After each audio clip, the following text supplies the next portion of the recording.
Although we know a lot about light, there are still some mysteries as to how it is truly structured and functions. In this installment of the Primer Fields, we will reveal the true structure of light and thereby unlock some mysteries that have perplexed the world's brightest minds for centuries. You will be shown what is truly behind the dual nature of light. It will be revealed why light has the properties of both a particle and a wave. In other words, it will be shown why light can be proven to consist of discrete units known as photons, and yet have wave properties at the same time. Then we will see this same structure would apply to all electromagnetic radiation as well as all matter. This explanation will also reconcile the infamous double-slit experiment in a way that most anyone can comprehend. Since the double-slit experiment is at the core of quantum mechanics, this has profound implications for the future of quantum computing as well as many other future technologies that will be built on this knowledge. Some of this future technology is already here, but that will not be revealed until Part 7 in the Primer Fields series. In this installment of the Primer Fields, we will discuss edge diffraction, single-slit diffraction, dual-slit diffraction, and many other aspects of light as well as all electromagnetic radiation. The interesting thing is that the explanation to all of this is actually quite simple, and as you may have guessed, it is built on the Primer Field structure. So let's start to unravel our little mystery. In this demonstration of the dual-slit experiment, we see a red laser, a yellow laser, and a green laser being used to show how the different wavelengths or colors of light respond when they pass through identical double slits. This experiment clearly shows the wave nature of light, and yet we know from other experiments that light is made up of discrete units or quanta of light that we refer to as photons. Notice how the patterns of the three different colors vary. This is a very important clue. Then with single edge diffraction, we see the very intriguing patterns around the edge of the razor blade. This is another very important clue.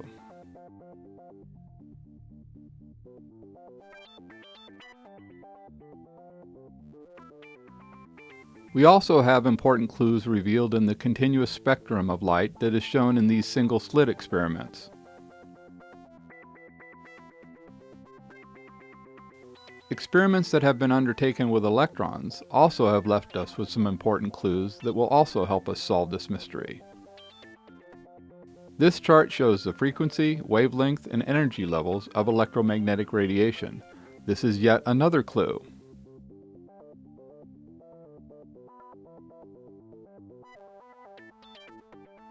This is a diagram of the electric field and the magnetic field of all electromagnetic radiation. One more clue for us to use.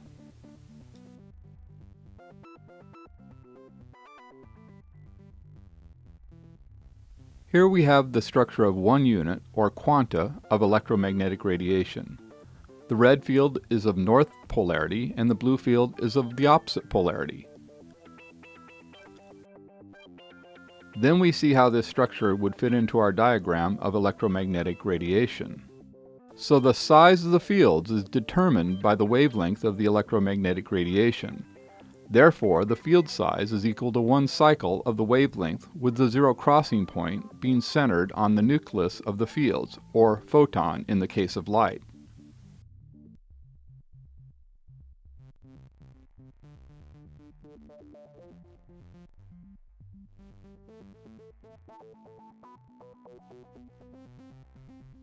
Now we are going to take a look at the internal flow within this single photon. Again, this would apply to all electromagnetic radiation. The green sphere represents the photon. Here we have the internal energy flow within the fields of the photon, as well as several other views of the photon and its fields. The image in the upper right corner shows how this is related to our vacuum chamber experiments. The same flows are at work in the vacuum chamber.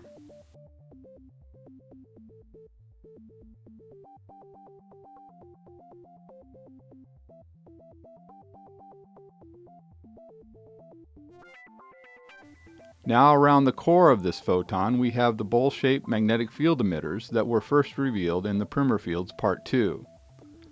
Then as we zoom in on the core of our photon, we see the flip ring and the choke ring. Then notice that the incoming particle flow is not just particles. Each particle flowing within the photon's fields also has the same bowl-shaped magnetic field structure to it as well. So these flowing particles are not really particles at all. They are actually concentrations of energy. These flowing concentrations of energy also have the same internal flowing structure as the photon itself does. The photon is actually a concentration of energy made up of many flowing concentrations of energy, which are made up of many flowing concentrations of energy. How many levels down this repeated pattern goes is unknown. The green circle in this image represents the concentration of energy that we refer to as the photon. But as you can see, there is a lot more to the photon than just the energy concentrated in the middle of the photon's fields. The exact size of the photon in relation to the fields and where it is exactly in relation to the flip rings still needs to be determined. This image is only meant to give you an idea of the overall system and not meant to be an exact scale model. In reality, the photon is much smaller in relation to its fields than shown here, but this ratio is more effective for showing the inner workings of a single photon.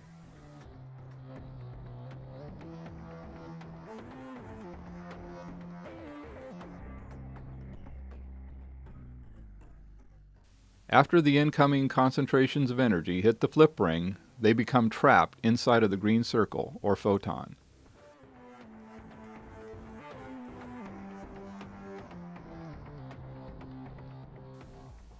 But as you can see, some of this trapped energy escapes at the equator of the photon and is recycled back into the flip ring yet again. This is the same pattern that we see in the vacuum chamber experiments.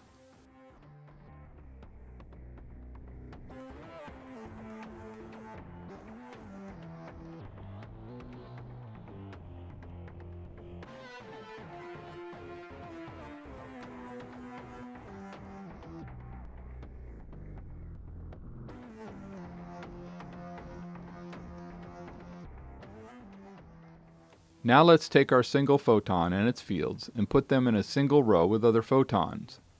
Remember, the actual fields that are shown here in red and blue are actually invisible. The green spheres are the photons themselves.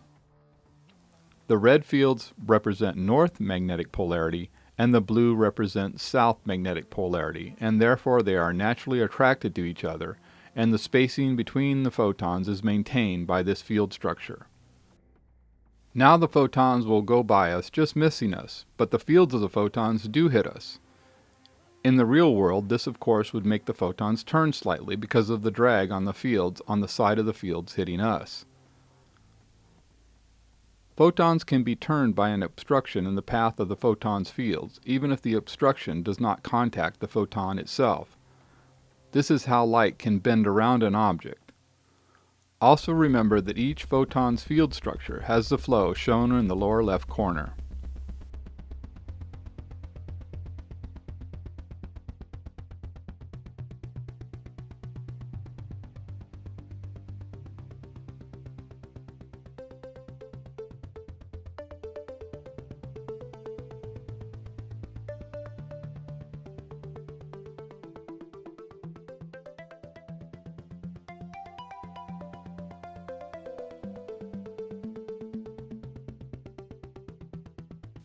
Again, we see the diagram of electromagnetic radiation, and you can clearly see how this diagram agrees with the structure of our photons and fields.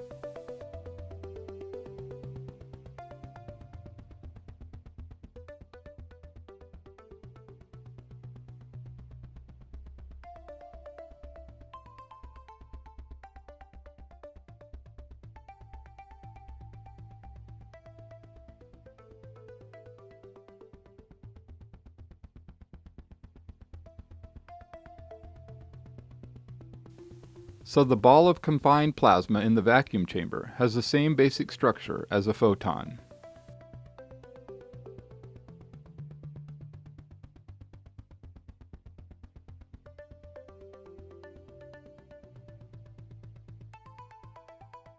Now let's take our white photon and split it up to give us 6 different wavelengths, or colors, of photons. The photons are now shown with the relative sizes and spin rates. This animation is just an approximation to give you the basic concept and not meant to be an accurate scale model. The important thing to note is that the smaller the photon, the higher the spin rate. This would apply to all electromagnetic radiation. The violet photon has a shorter wavelength than the red photon, and it also has a higher spin rate. The violet photon also has a greater energy level than the red photon.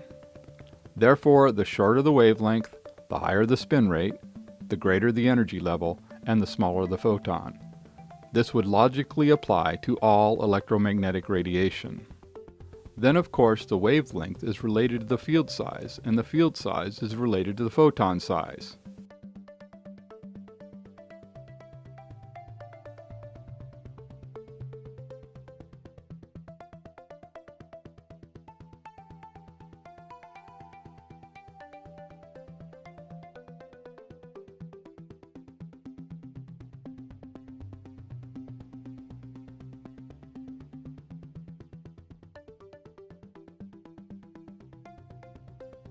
Let's do a quick review of the internal flowing energy structure of a single photon before we move forward.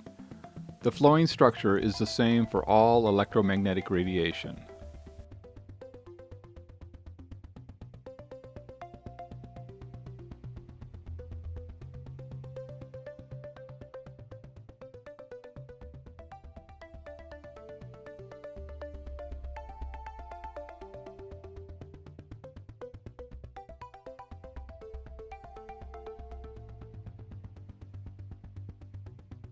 Once more, we see that wavelength is related to field size.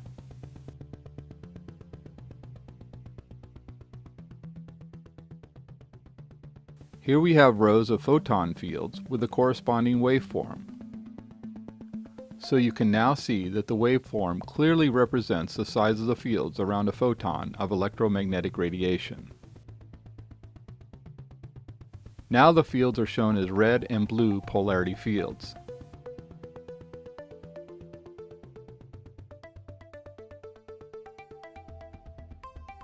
This image represents what happens to the fields as a row of photons pass through the glass. Notice how the fields are compressed as they pass through the glass. Remember that the fields are actually invisible.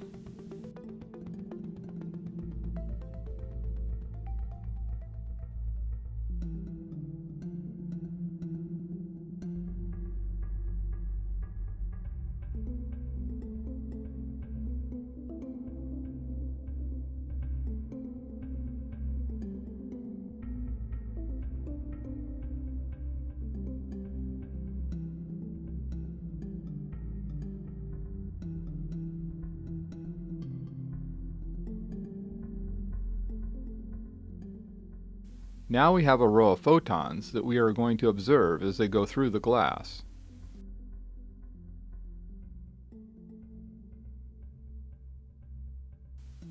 Let's attach a light speed indicator to one of the photons to keep track of its speed.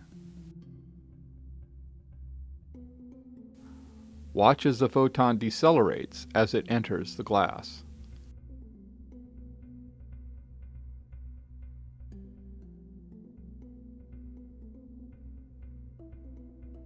Then the photon accelerates back to full light speed as it exits the glass, and the other photons in the row also accelerate back to full light speed upon exiting the glass and re-establish their normal spacing.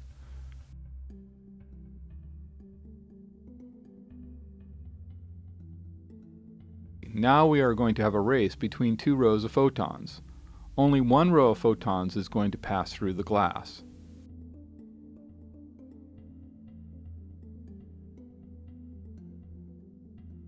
Notice how the fields of the bottom row of photons are compressed as they encounter the glass. Then as they exit the glass, the compressed fields rebound and push the photons away from the glass, thereby re-accelerating the photons back to full light speed.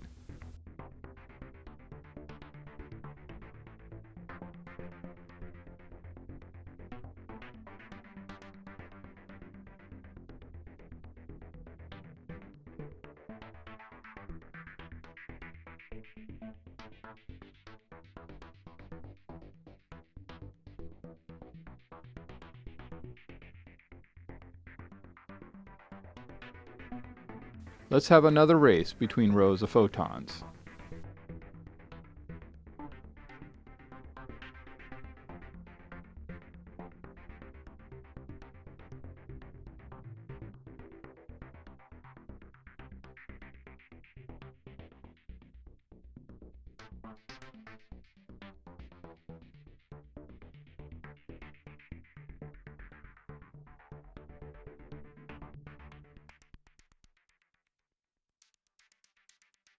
Once more, we see how the compressed fields rebound as they exit the glass, thereby re-accelerating the photons to full light speed.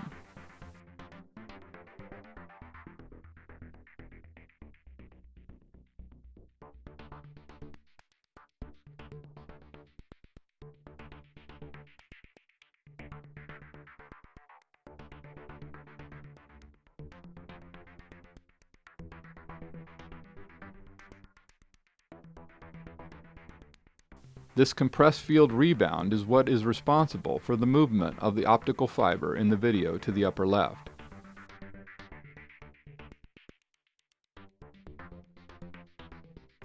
So as the photons and their fields pass through the optical fiber, they compress like a spring.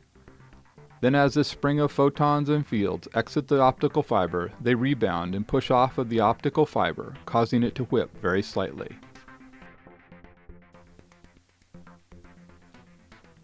So as you can see, light actually pushes off of glass as it exits the glass.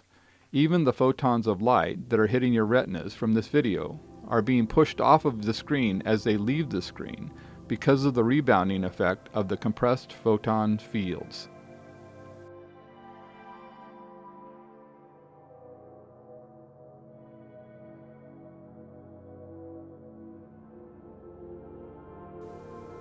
Then again, the size of the fields of a photon are determined by the wavelength of a photon.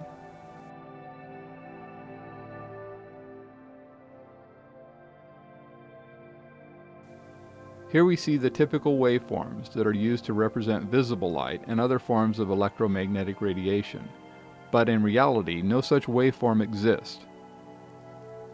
The waveforms are useful for discussing electromagnetic radiation, but light and other electromagnetic radiation does not move in a waveform pattern. In other words, light does not go up and down, or wiggle. Once more, we see that one wavelength is equal to the size of the fields.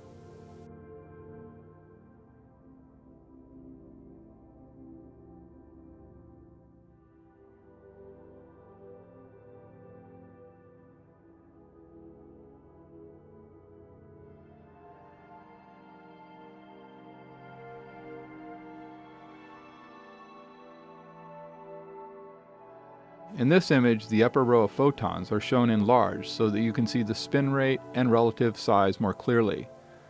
I have also intentionally shown the upper photons as not having a hard spherical shape to emphasize that photons are actually concentrations of energy, just as the ball of plasma in the vacuum chamber is.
Now we are going to see why light of different wavelengths have different angles of refraction.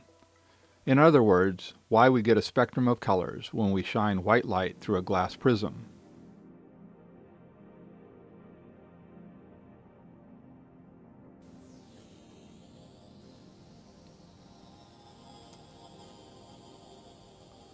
In this animation, time is frozen temporarily, and this has stopped the photons moving so that we can get a better look at the dynamics of this glass-photon interaction.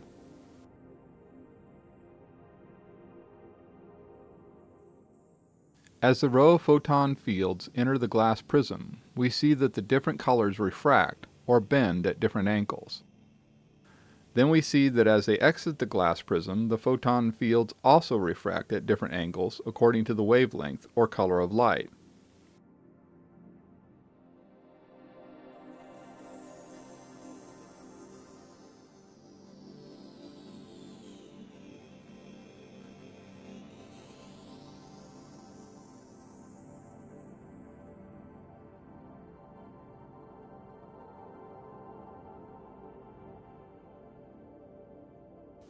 Clearly the light refracts at the surface of the glass prism, and the photon fields highlighted in white are what we want to focus on.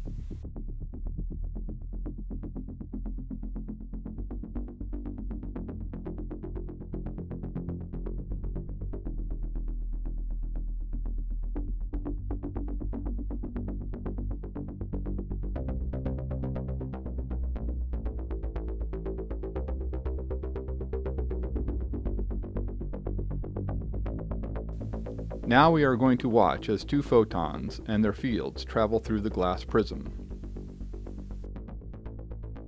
We can clearly see that the violet photon fields refract more as they cross the glass prism surface than do the red photon fields.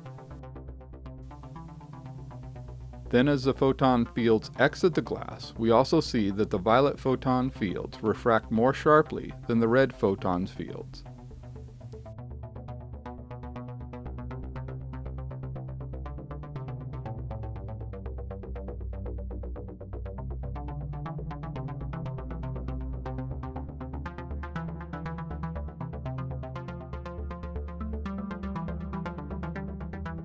This time we are going to zoom in to watch as the photon fields enter the glass prism.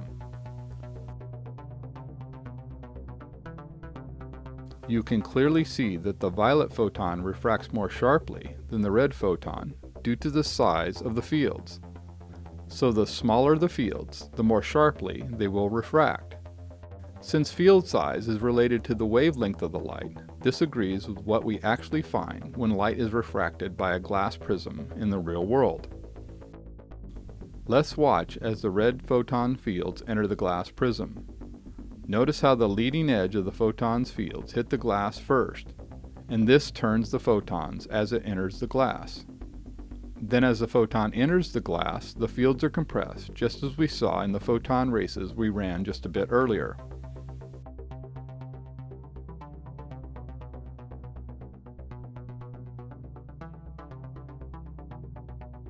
Now as the compressed fields exit the glass, they rebound.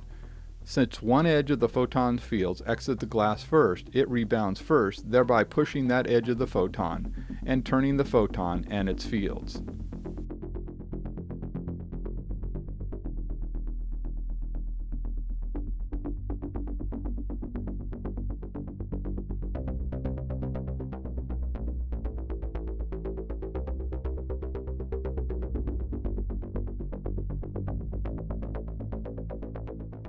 Again we see the red and violet photon fields as they pass through the glass prism.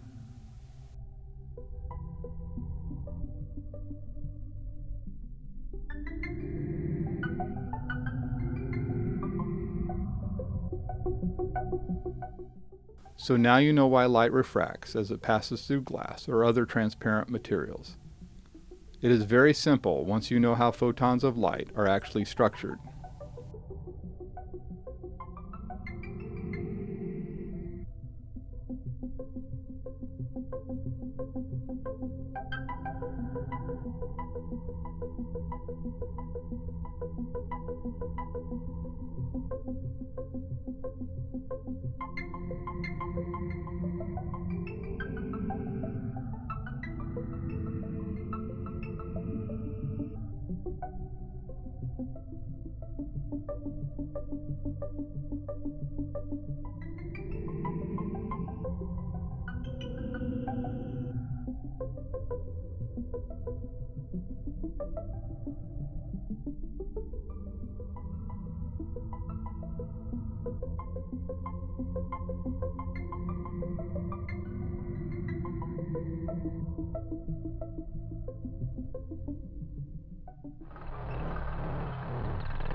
Again, we see that the fields around a photon are of opposite polarity.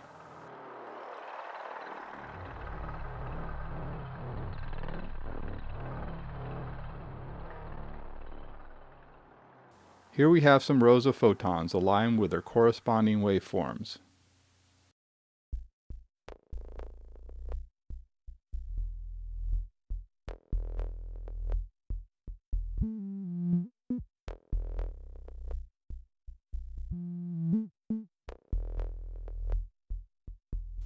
Now we are going to overlap the rows of photons. When waveforms align with each other, they are referred to as being in phase.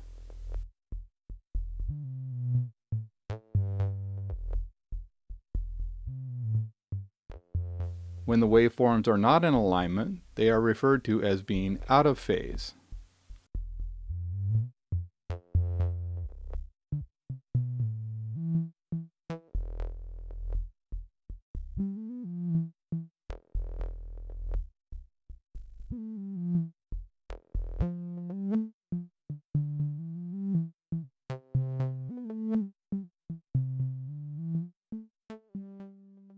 When the photons' fields overlap in phase, the red polarity fields line up with each other, and the blue polarity fields line up with each other. This results in an increase in energy, and the photons shine more brightly. This is referred to as constructive interference. When the photon fields overlap out of phase, the fields of opposite polarity line up with each other, and the energy flow of the red field cancels out the energy flow of the blue field. This results in no energy going to the overlapping photons, and they therefore emit no light. In other words, both photons go out when they line up out of phase. This is referred to as destructive interference. As the photon fields continue to move, we see the constructive and destructive interference.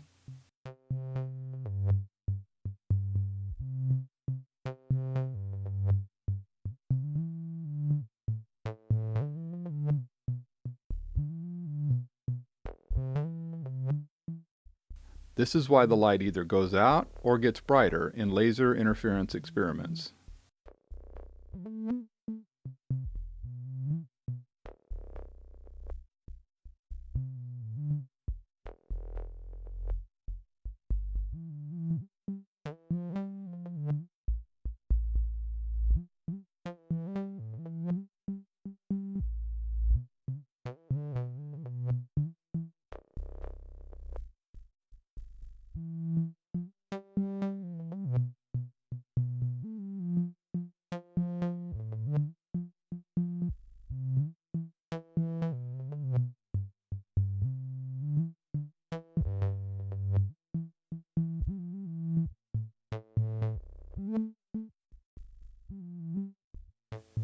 You can see that this is not a simple on-off situation. The more the overlapping fields line up in phase, the brighter the photon will shine. Then the closer the fields line up out of phase, the more the photon dims. This is why there are not sharp cutoffs in the interference patterns. There is a gradual transition from light to dark in the interference patterns because of this effect.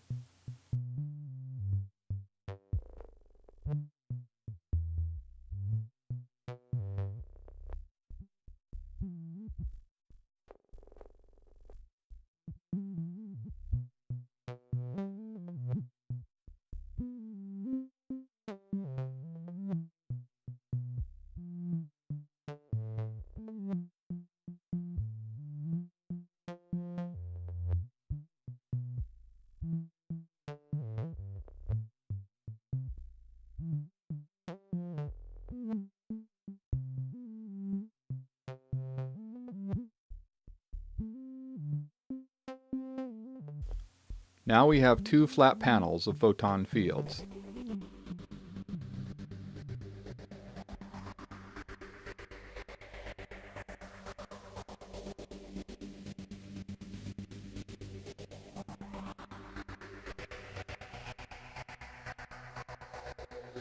Notice that the panel of photon fields on the right can rotate.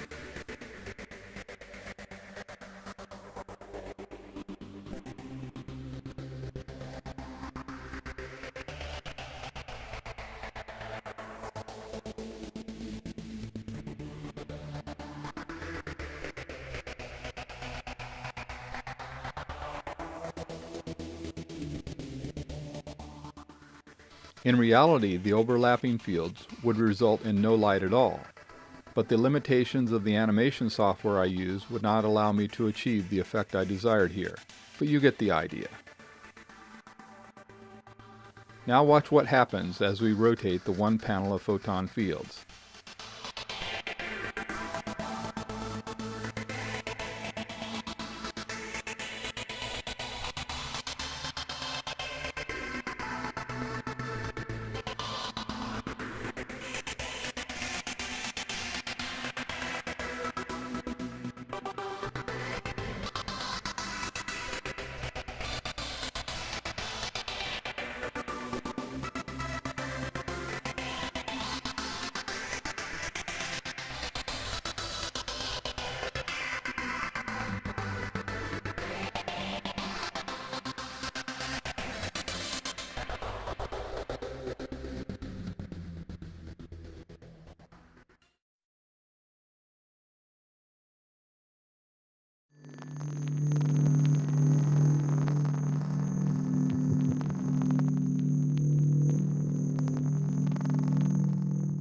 Now let's get to edge diffraction. Notice the intriguing patterns around the edge of the razor blade.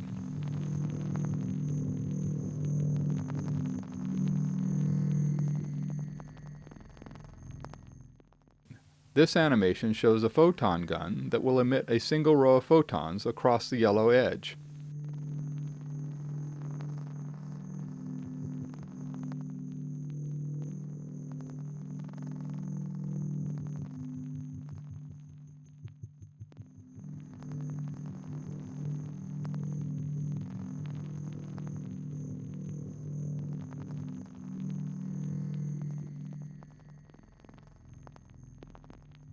Notice that the more the photon fields hit the edge, the more the photon and its fields are refracted. The photon itself still goes by the yellow edge, but its path is altered because of the drag of its field going across the edge.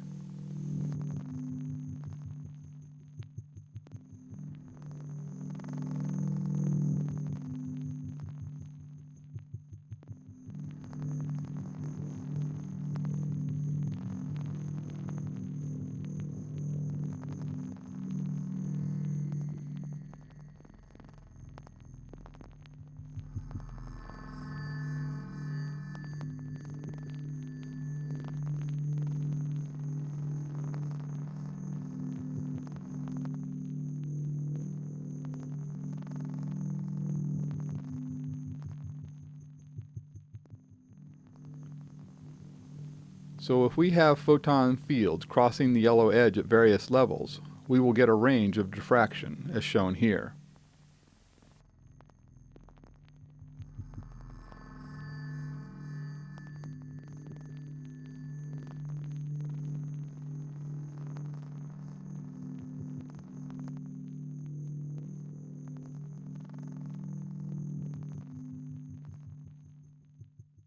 Then as these diffracted photons cross each other, we see our interference patterns emerge. This is the reason we see these interference patterns around the edge of the razor blade.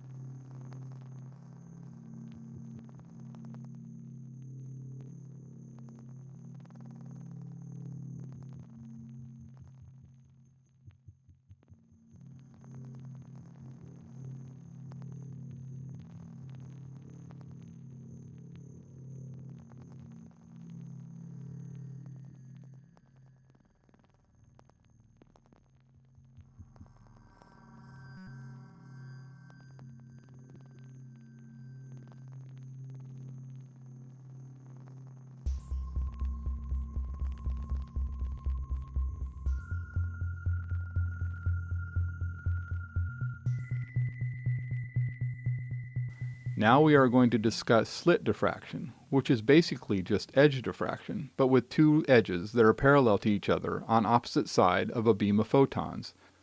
As you can see here, the widest slit results in the narrowest pattern. A greater percentage of the photons passing through the narrow slit are affected by the edges of the slit than is the case for the widest slit. So the edges of the wider slit affect a smaller percentage of the photons passing through the slit than would be the case for the narrower slit. In this demonstration provided by MIT, we see a red laser shining on a single slit, which will vary in width during this demonstration.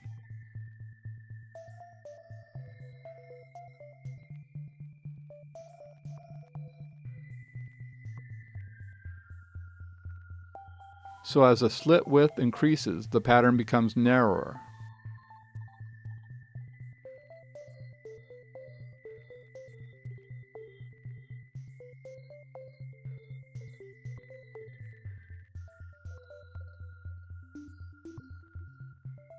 Then as the slit width decreases, the pattern gets wider and more diffuse.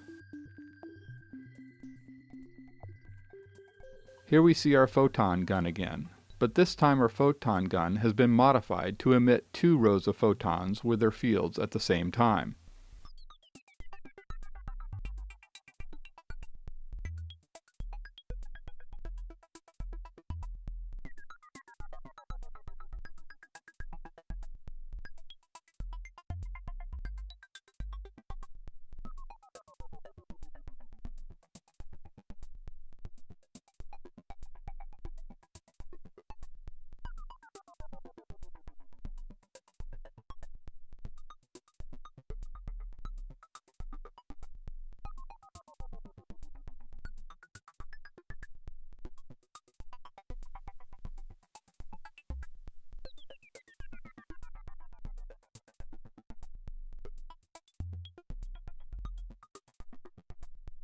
A single slit gives us a fan-shaped pattern of photons and their fields.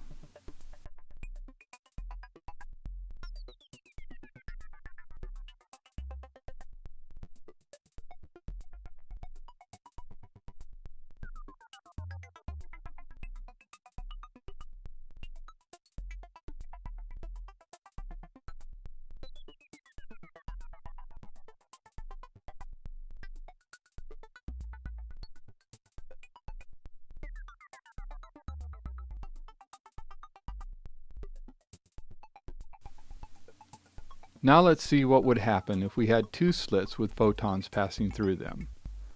The distance between the slits is varied so that we can observe changes in the interference pattern. These interference patterns are the result of constructive and destructive interference. Now you know the true cause of the perceived dual nature of light. The fields around the photon obviously result in the wave-like behavior of light and other electromagnetic radiation. But we still have an issue with the double slit experiment that we need to address. The interference pattern still shows up even if we fire single photons or single electrons through the dual slits. The photon or electron seems to interfere with itself, but how can that be? Up until this point, I have been showing you a simplified version of how the fields are truly structured in order to avoid confusion. There is a lot more to these fields than just what you have seen thus far. Now it's going to get a little more complicated as we start to discuss how these magnetic fields overlap each other and interact with each other.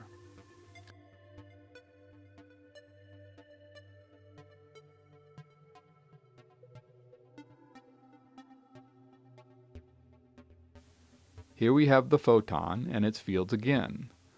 But in reality, the electromagnetic fields do not just stop at the limits of the fields shown here. They continue out much further, but they also get much weaker as they go further away from the photon. Now we see the red field extending out much further than what we have discussed up until this point. Again, this extended electromagnetic field is much weaker on the outer limits than it is next to the photon. Now we see the extended blue electromagnetic field. The further you go from the photon, the weaker the fields.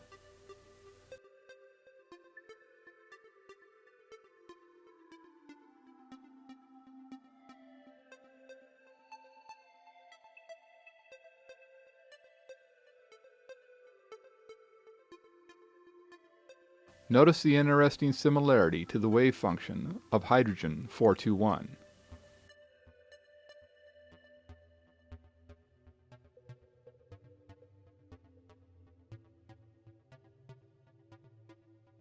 Now we have two photons. Now we have the extended electromagnetic field of these two photons. Notice how the extended electromagnetic fields overlap each other.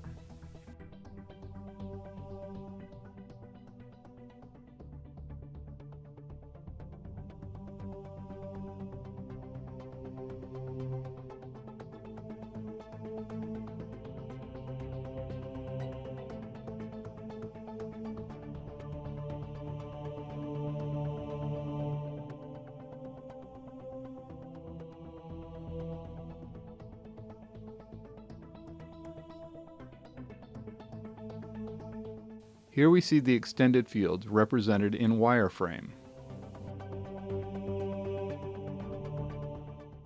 Now we see the extended fields overlapping each other. Let's add some photons and fields so that we have a row of photons and fields. Here we have one set of extended electromagnetic fields, and then two sets of extended electromagnetic fields.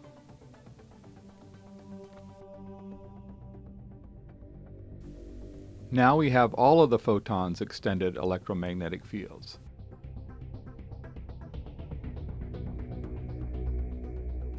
You can see why I have avoided discussing these extended electromagnetic fields until now.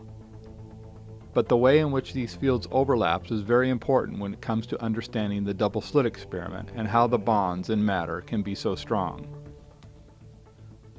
So you can see that the extended electromagnetic fields extend well away from the photon, just as the fields of our Sun extend well out away from the Sun.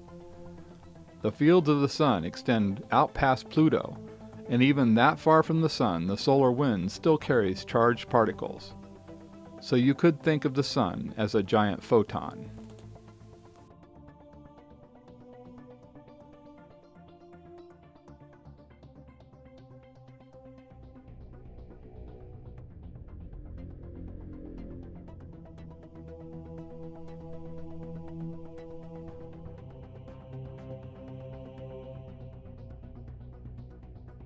Again, we have a single photon with its extended electromagnetic fields.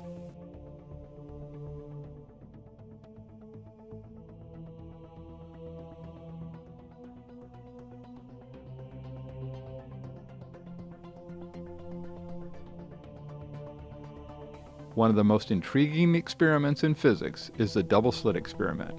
Until now, there has been no satisfactory explanation for the interference patterns that result when you fire only one photon or one electron at a time through the slit. It is as if the photon or electron interferes with itself.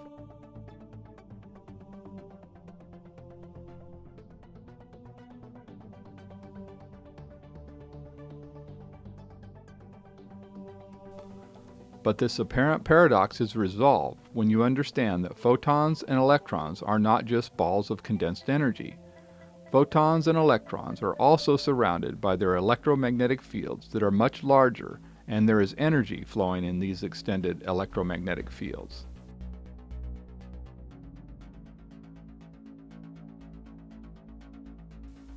The photon or electron passes through one slit.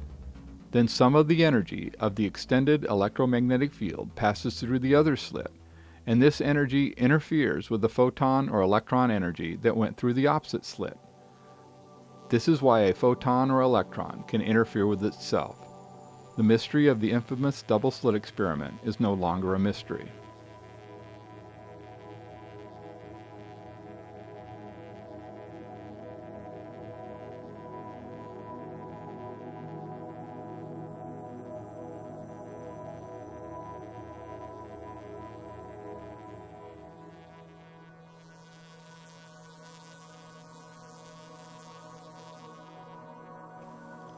That brings us to the end of the Primer Fields Part 3.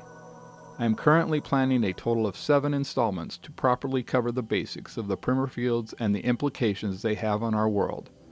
So we have 3 down and 4 to go.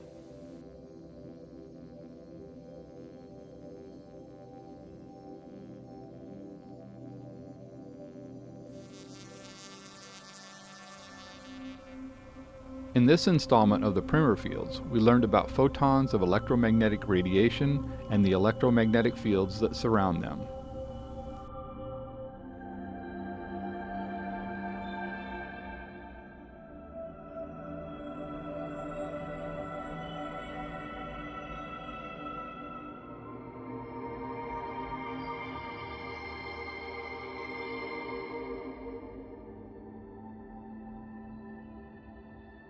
We saw the true cause of constructive and destructive interference.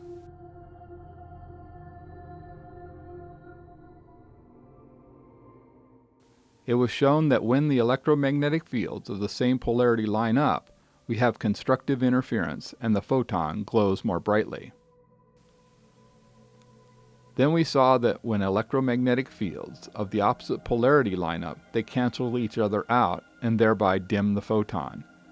This we learned is the true reason behind destructive interference.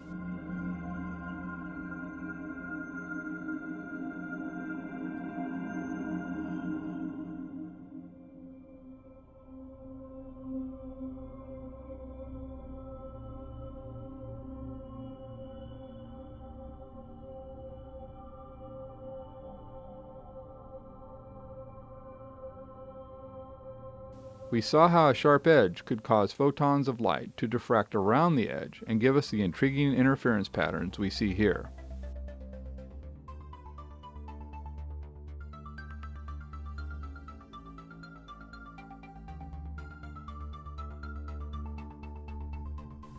We examined slit diffraction, one photon at a time.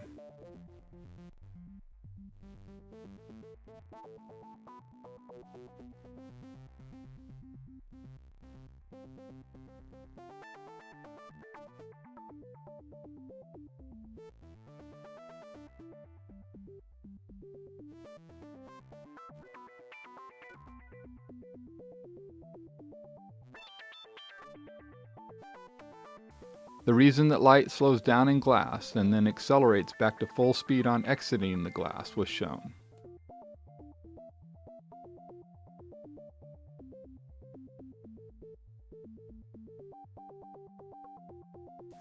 Then we saw that we could now explain this optical fiber whip due to the fields of the photons pushing off of the end of the optical fiber as the photons exit the fiber. The true reason that light refracts as it enters and exits glass was revealed.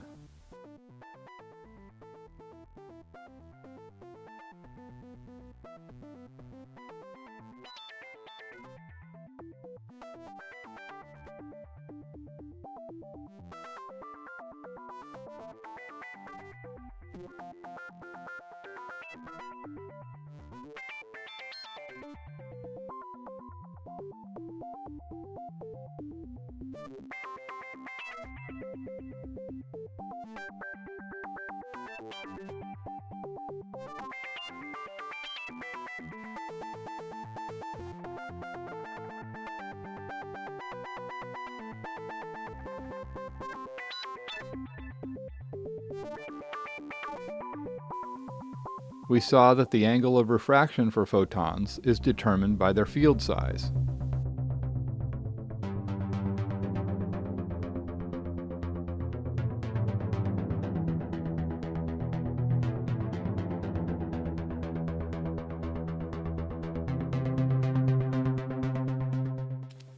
So the next time you see a rainbow, you will know the science behind its beauty.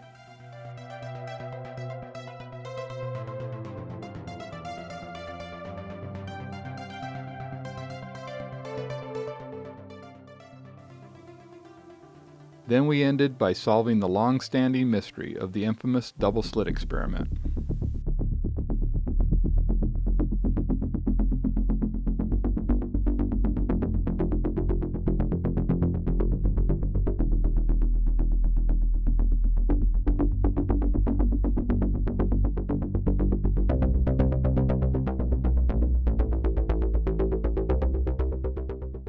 In the Primer Fields Part 4, we will be discussing the structure of matter down to the subatomic level.